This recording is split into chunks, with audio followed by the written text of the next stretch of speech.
The Oklahoma City Thunder fall in Utah in the first game back from the All-Star break. SGA comes up a bit short at the buzzer. What does this mean for the future of this team? We'll talk about it on today's Locked On Thunder podcast. You are Locked On Thunder, your daily Oklahoma City Thunder podcast. Part of the Locked On Podcast Network, your team every day.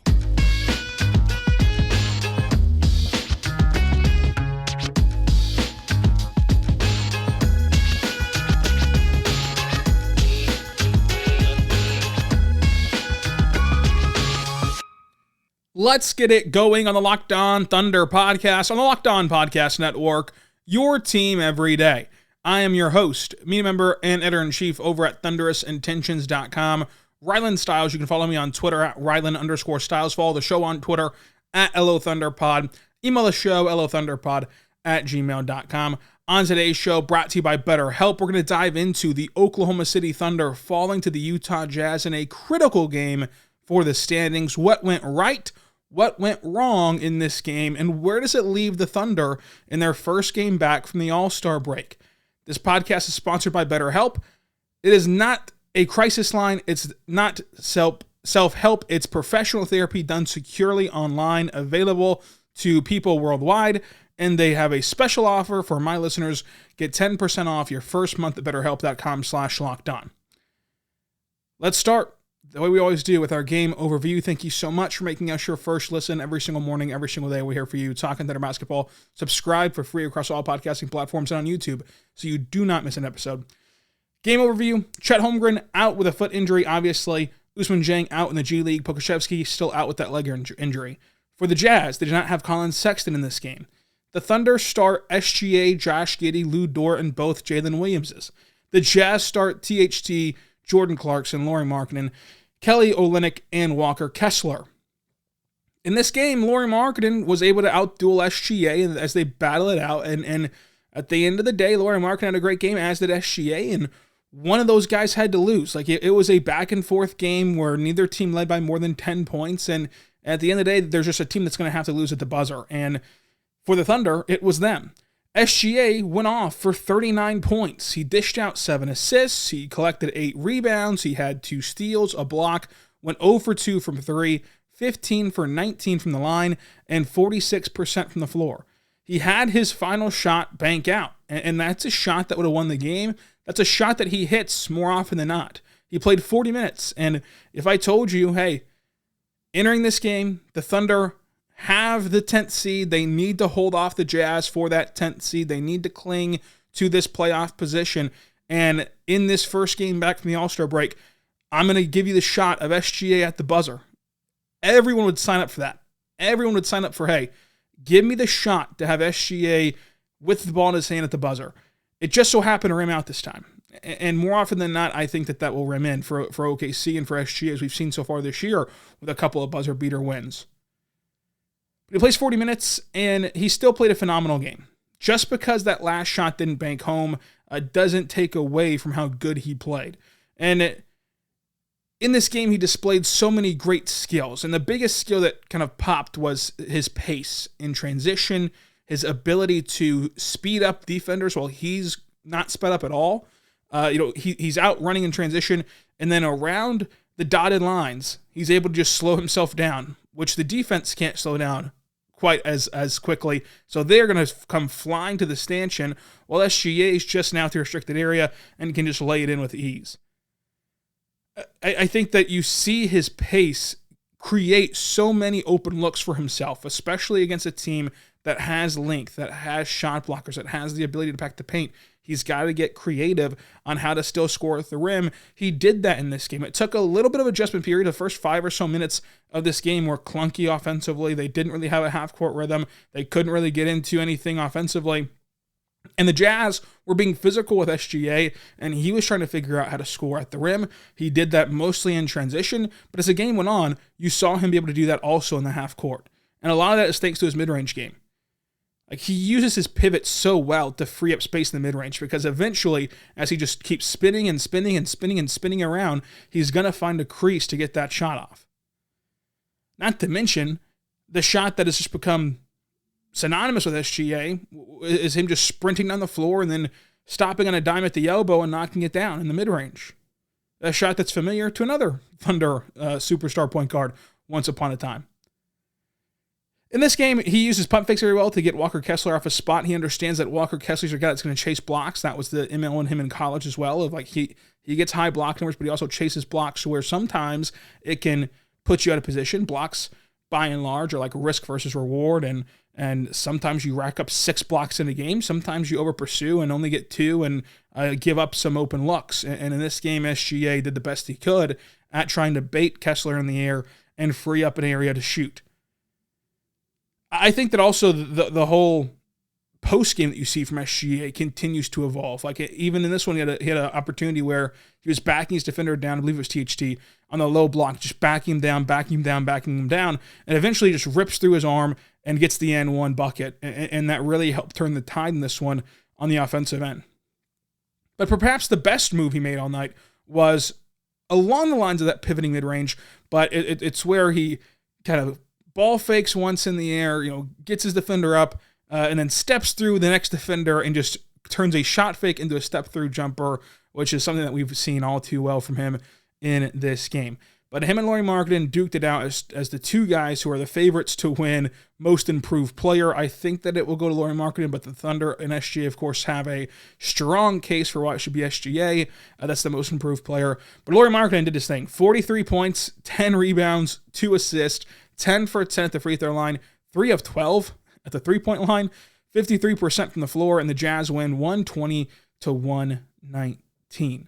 Now, we're going to talk about how the Thunder lost this game. We're going to talk about what this loss means for OKC moving forward, as well as get into who played good, who didn't play so good, and what the Thunder have to do to kind of regroup from here. But this was a classic game that you want to appreciate how fun it was in the moment, and you don't want to take you don't want to lose the forest through the trees, so to say. Do not take for granted or forget just how good SGA played in this one. Like, he was the source of offense. He was really the only guy who had it going offensively. Kenny Hustle played well. Jay Will played well. We're going to talk about them especially coming up. But like, overall offensively, the only person who could consistently create and generate offense was SGA. And we would look back on this as a monumental game for him if that final shot at the buzzer just banked home instead of rimming out. So we can still look at it that way. We don't have to play the results of what happened. In this game, no one else had offensive creation. No one else had that scoring ability to break the dry spell, except for SGA. He was there with the answers each and every time.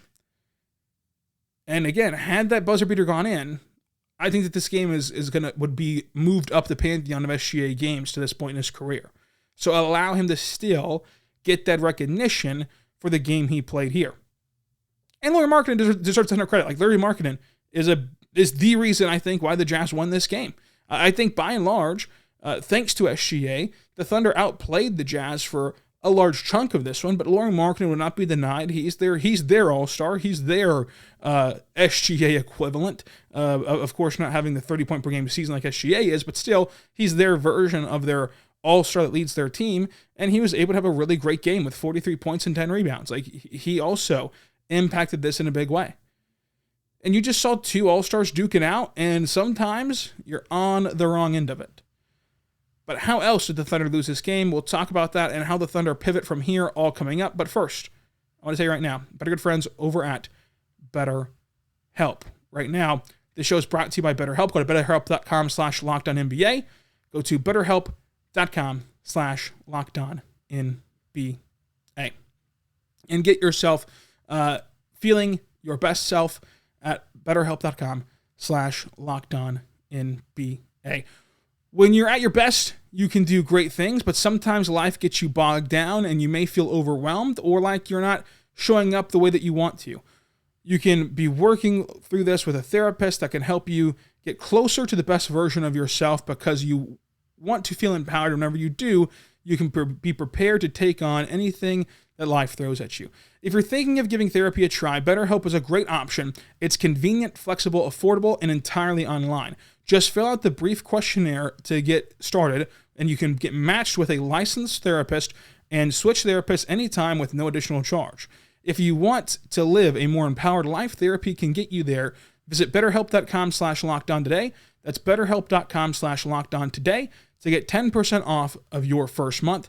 That's BetterHelp, HELP.com/LockedOn to get started today at BetterHelp.com and get 10% off of your first month.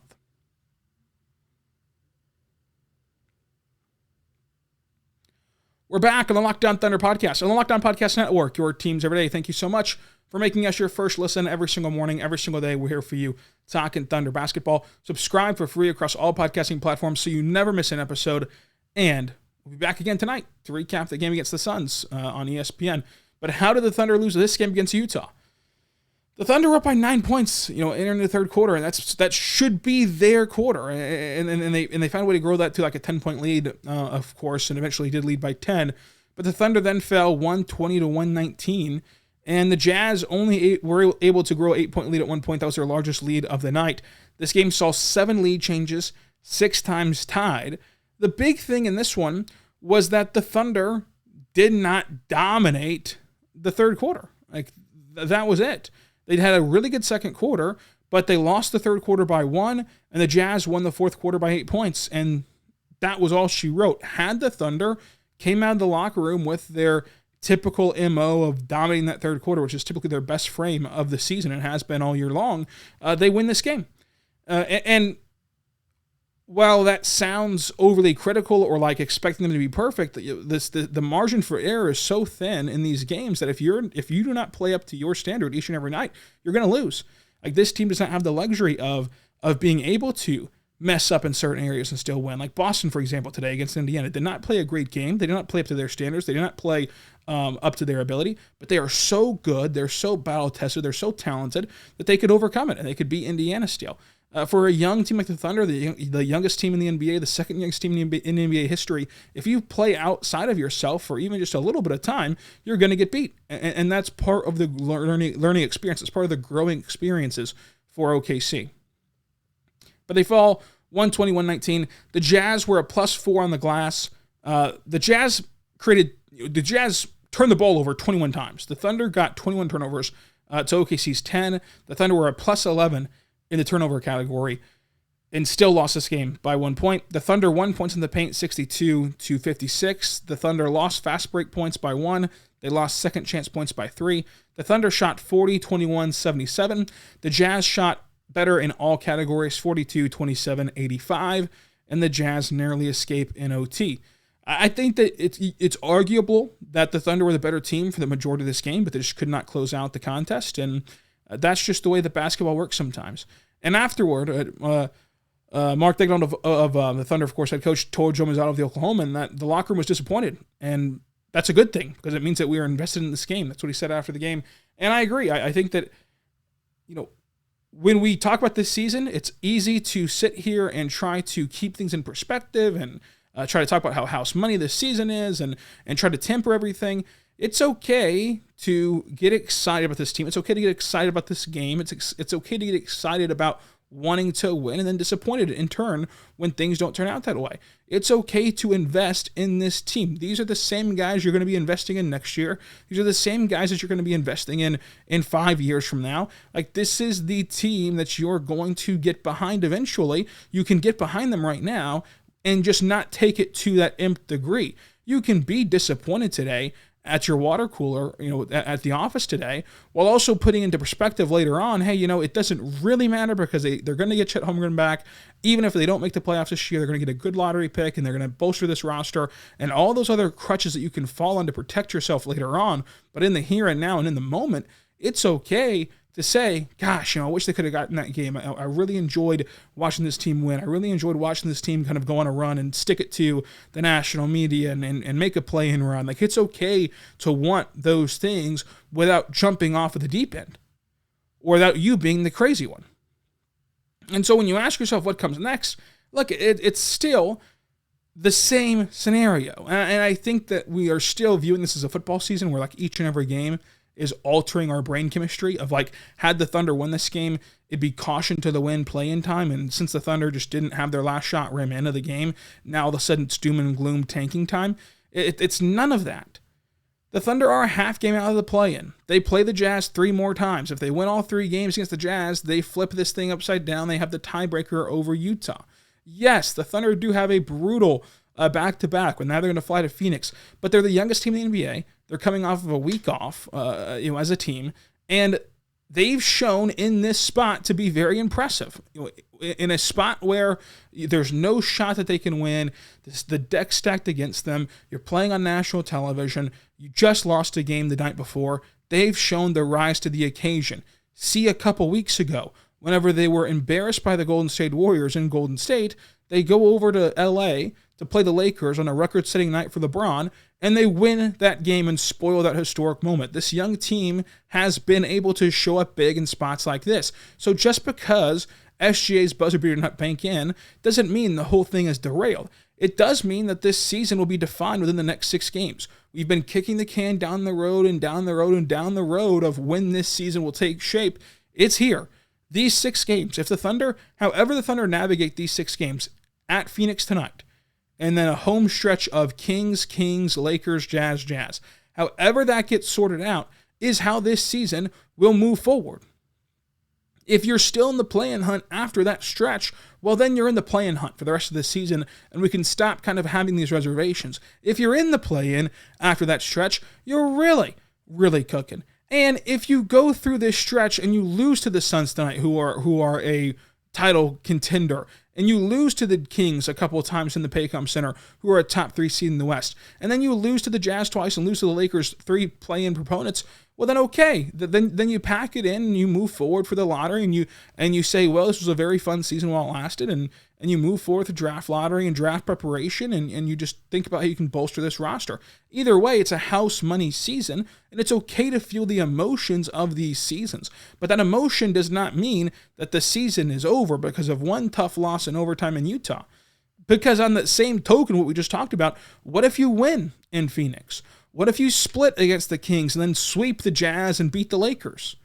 Well, then your season is flipped on its head in the next 6 games. And you keep flipping your season on your head in the next 6 games, you're going to run out of games, right? You're going to run out of games. So if you keep overachieving 6 games at a time, you've run out of games pretty quickly whenever there's only 24 left.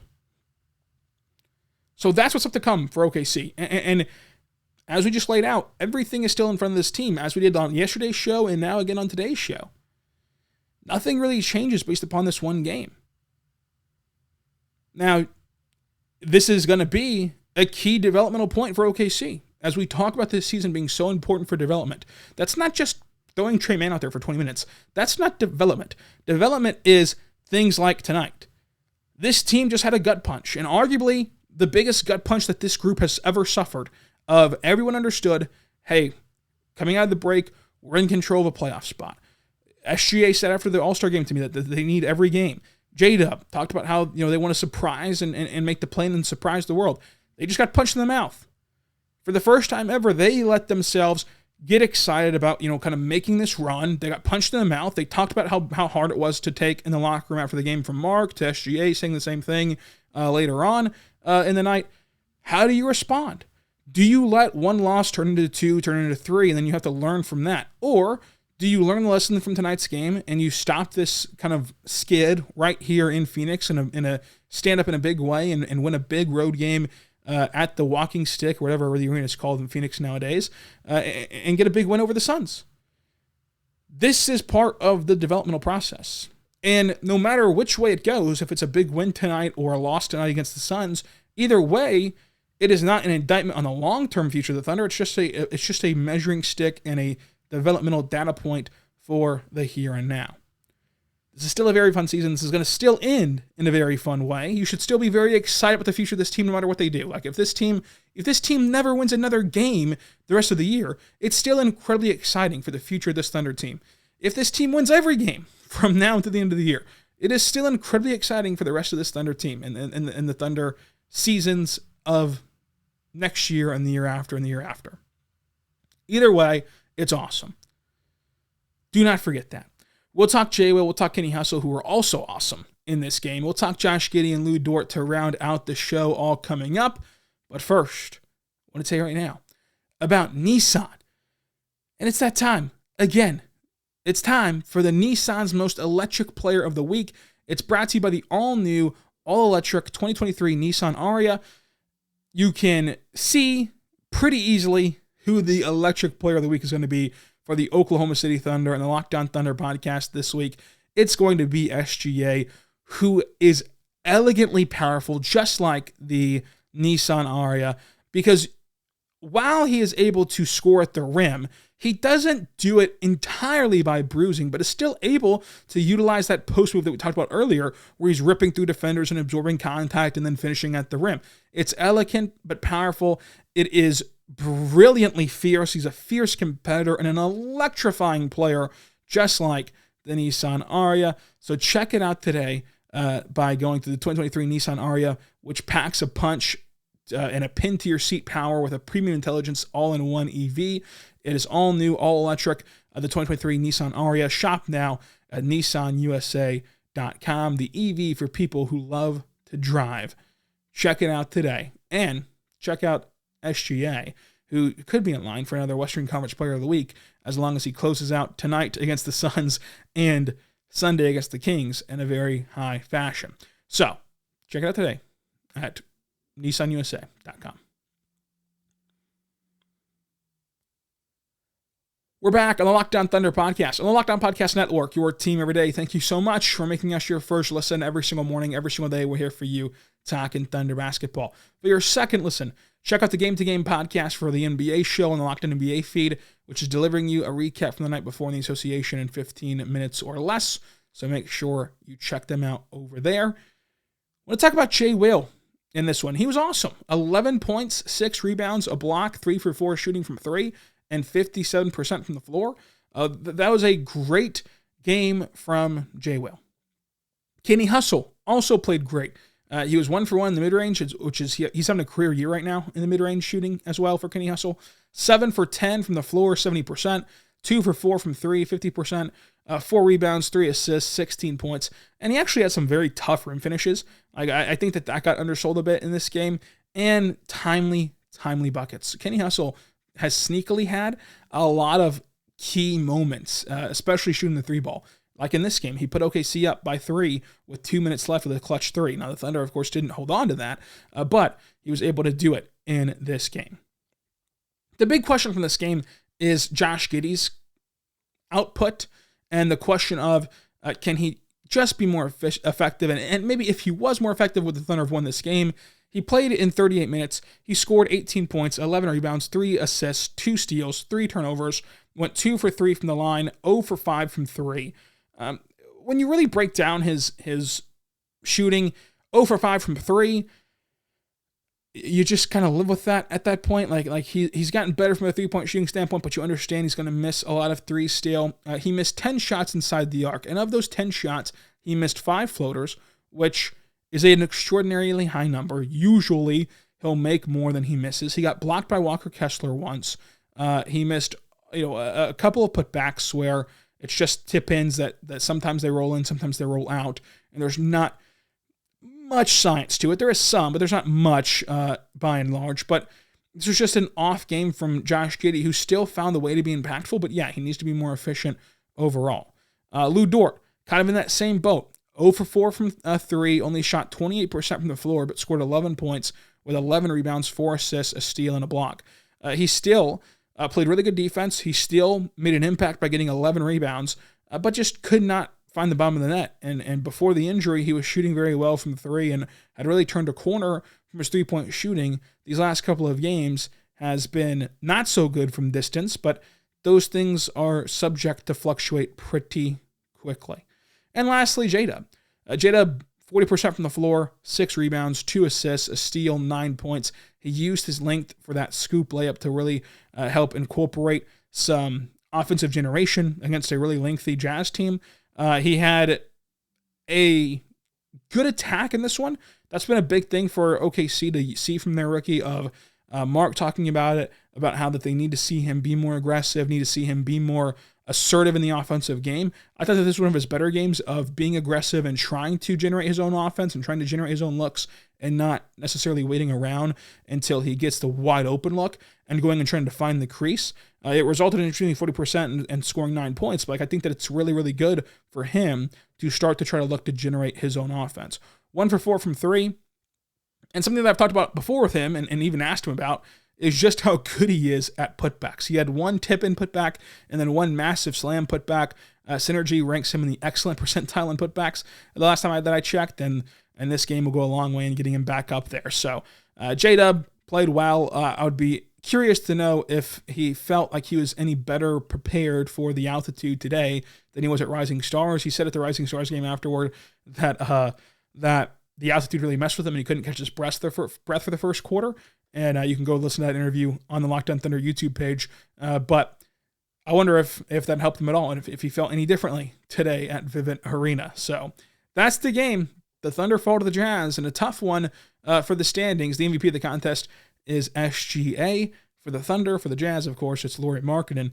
And coming up, we'll talk about the Thunder and Suns contest, which will happen tonight on ESPN. We'll recap that game on Friday night after the contest is over. So stay tuned for that. Subscribe across all podcasting platforms so you never miss an episode. Comment down below what you think of this game against the Utah Jazz and what you're looking to see tonight against the Kevin Durant-less Suns.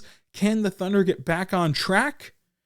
We'll see. Subscribe on YouTube, Locked On Thunder, and any other podcasting platform, and follow me on Twitter at Rylan_Stiles. And until tomorrow, be good and be good to one another.